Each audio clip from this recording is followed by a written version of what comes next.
Now, for more on this, let's loop into other panelists. Raz Galler is co-founder of Why China, and he's also a social media content creator. And Tony Nicholson is actor, fitness coach, and entrepreneur. And in this segment, let's look at China's global image from a slightly different angle. Is Guangzhou in America? What? 这个人真的是可能没有见过世面的样子。There is a thing called Google. If you open the page, there is a little box you can enter Guangzhou and click on the search button. Oops, you got the detailed answer. 还有为什么有 related question？ 还有人说 Is Guangzhou in Korea? Is Guangzhou in Japan? Is Beijing in Japan? What's happening with people? 通网了吗？通网了吗？没通网。Hey guys, I'm Tony, fitness coach, actor, and entrepreneur.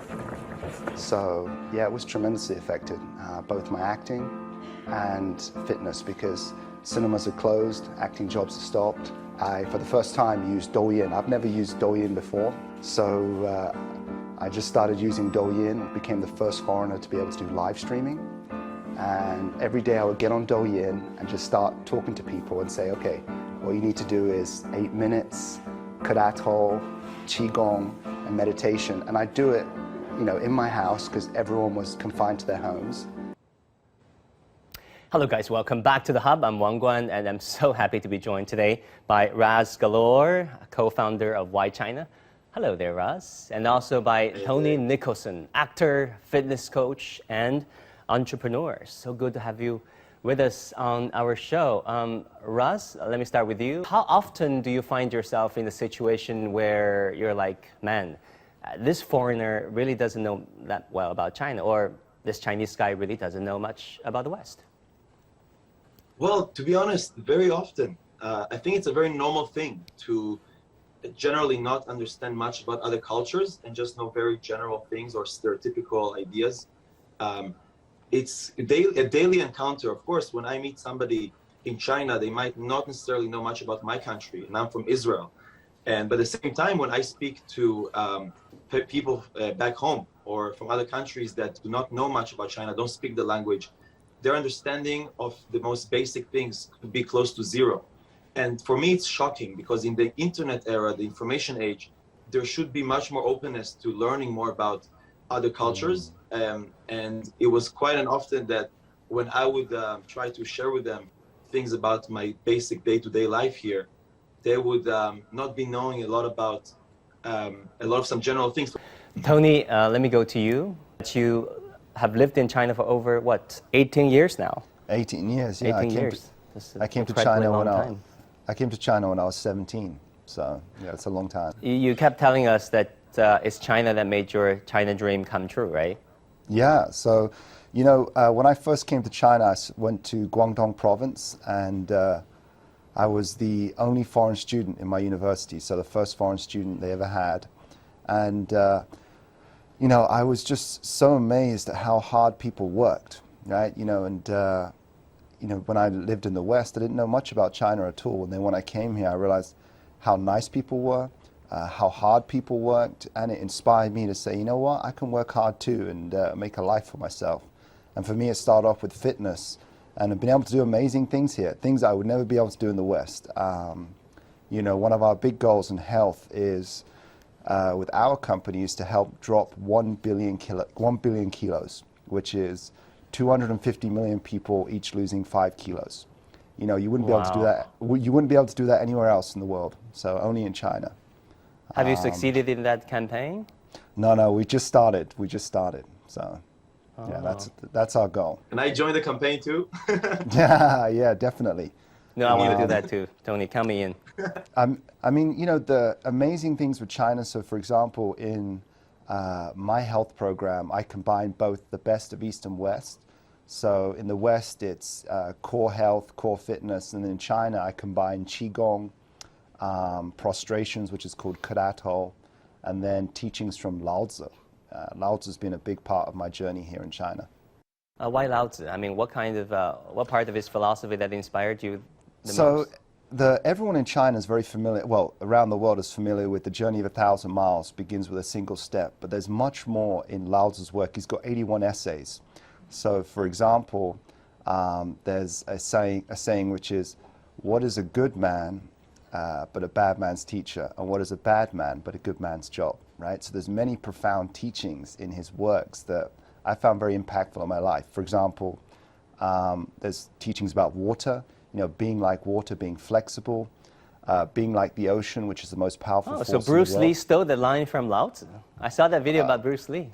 Well, I'm not sure about that, but I know there's a lot of references to water. Like, for example, the ocean. The ocean's the most powerful force in the world because it remains low. So one of the things I've learned being here in China is just how humble people are. They're very, very humble. And that's had a profound impact on me. What about you, Ras? What aspect of the Chinese culture, philosophy that impressed you the most over the decade? Tony talked about Laozi.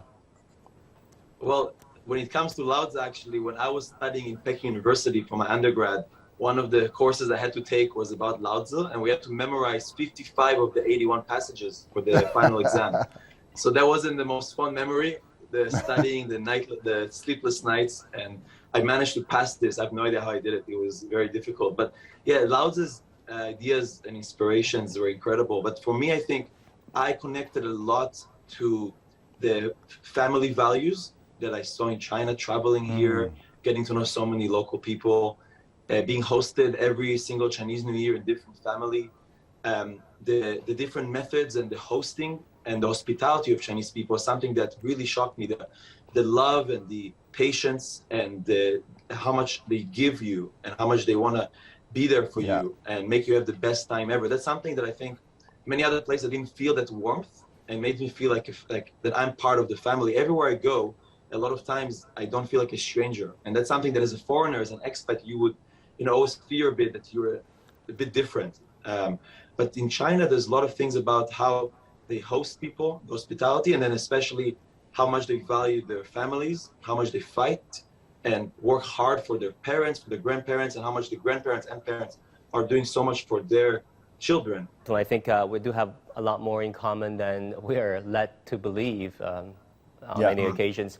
But Ras, why do you think it is the case where the perception of China is getting increasingly negative in the Western world, like it or not? I mean, whose fault is it? Is it just the West being sour and bitter about China's rise, the clash of civilizations, or pure geopolitics? Of course, that people like Tony and me and I, we're very. I can see that we can we've been here many years, so we see a lot of the positive, real aspects of China. The three things I could come up with that are the reason why the perception of China is becoming more negative is as China rises and becomes more, more rich, dominant, diverse. Is the first, I call it the fear of the unknown. It's a very normal human trait of fearing something you don't know. So the lack of information, lack of education about China. I went to local school in my home country, then I went to international school for high school, and then I went to Peking University, all in Chinese. And the education in my previous schools before I came to Peking University, a lot of them did not really mention a lot about China, their history, their culture, their language. And I was very disappointed. And people, because they don't know much about a place, it becomes fearful of things they don't know. Second reason I felt is that a lot of indifference among people towards China's current situation, current rise. The indifference means that it's there's something going on, but you decide to ignore it. And there is a very famous quote by a famous person called Elie Wiesel, who said, indifference is even more dangerous than hate. And thirdly, I think there's a general arrogance among, I would call it Western countries, but I don't think it's just Western countries. It could be the general, it's hard for them to accept that China offers a different model. China offers different culture that it's actually great for them to try and learn about. Man. That's kind of my No, very interesting analysis. Tony, let me go to you. You lived in China for many, many, many years. What is the China that you see, the Chinese people that you met?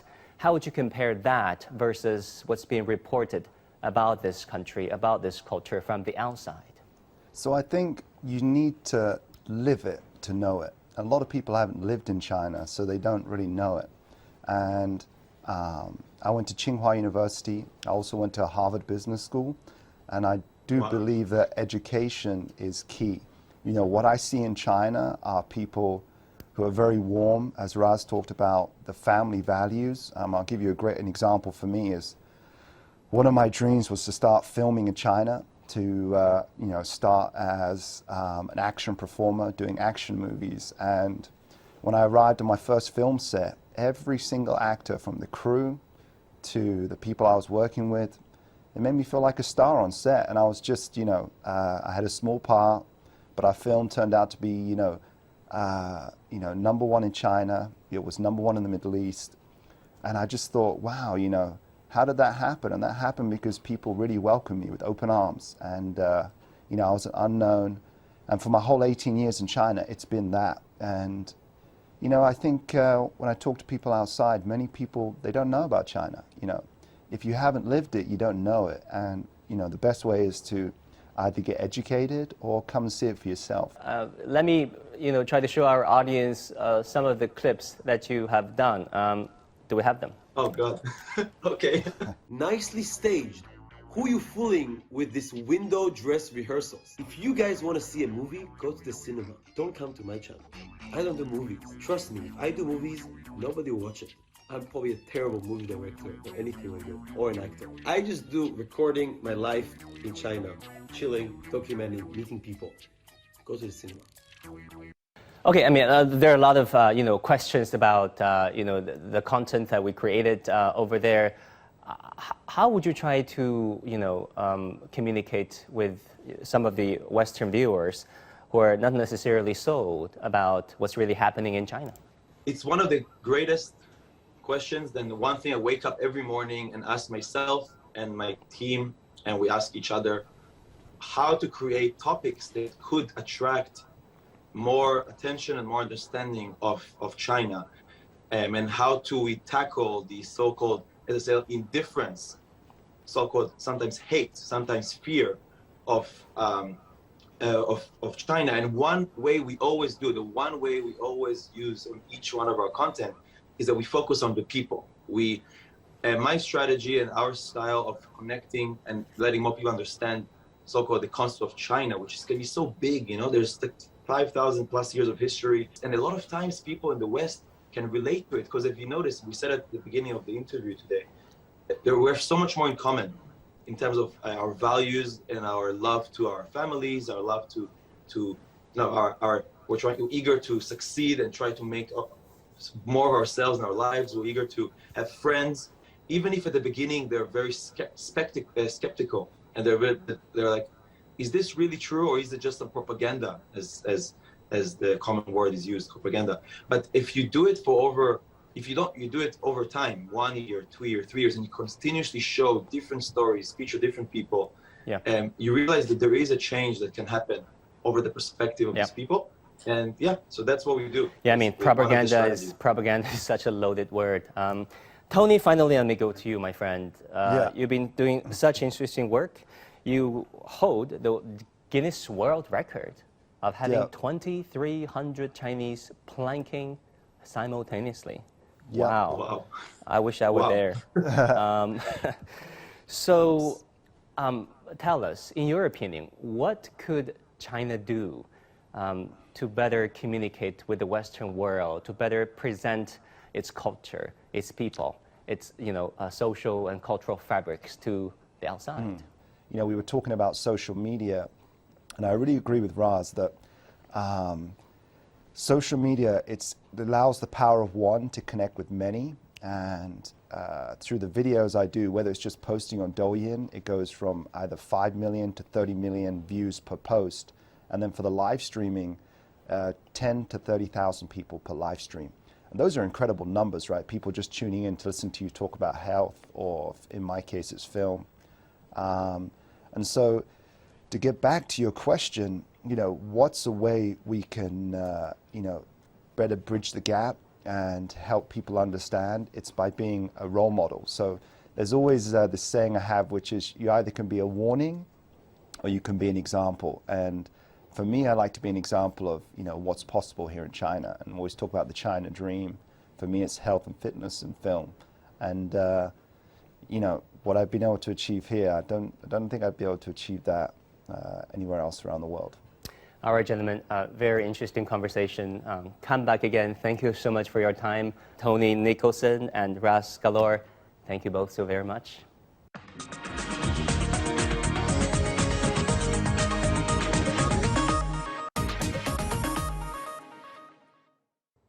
And finally, a look at what's trending on social media.